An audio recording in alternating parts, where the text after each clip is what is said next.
నమస్తే రైతులందరికీ పంటకు ఉపయోగపడే దేశీయ జీవామృతాన్ని అయితే మనం ఈరోజు తయారు చేసుకుంటున్నాము. ఇందులోకి మనం ఏమేమి కలుపుకోవాలో నేనైతే చూపిస్తాను. ఒక 200 లీటర్లు కలిగిన ఒక డ్రమ్ముకి మనమైతే 5 కేజీల బెల్లాన్ని ఉపయోగించాలి. అదే విధంగా 2 కేజీల శనగపిండి అయితే కలుపుకోవాలి.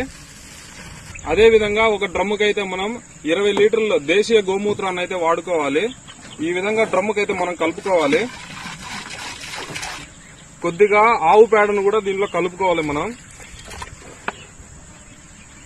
ఈ విధంగా ఆవు పేడని పొడిగా చేసుకుని ఈ డ్రమ్ముకైతే మనం కలుపుకోవాలి. ఈ విధంగా అన్నిటినీ కలుపుకున్న తర్వాత ఒక కర్ర సహాయంతో ఉదయం సాయంత్రం ఈ డ్రమ్మునైతే ఈ విధంగా తిప్పుకుంటూ ఉండాలి. ఇలా 15 రోజులు ఈ డ్రమ్ములో కుళ్ళిన తర్వాత మనమైతే తోటకు వదులుకుంటే మంచి పోషకాలు అయితే అందుతాయి.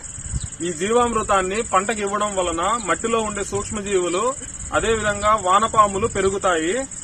జీవామృతం తయారు చేసుకునే విధానాన్ని ప్రతి ఒక్క రైతుకు షేర్ చేయండి. ఇలాంటి వ్యవసాయానికి సంబంధించిన వీడియోల కోసం మన ఛానల్ ని ఫాలో చేసుకోండి.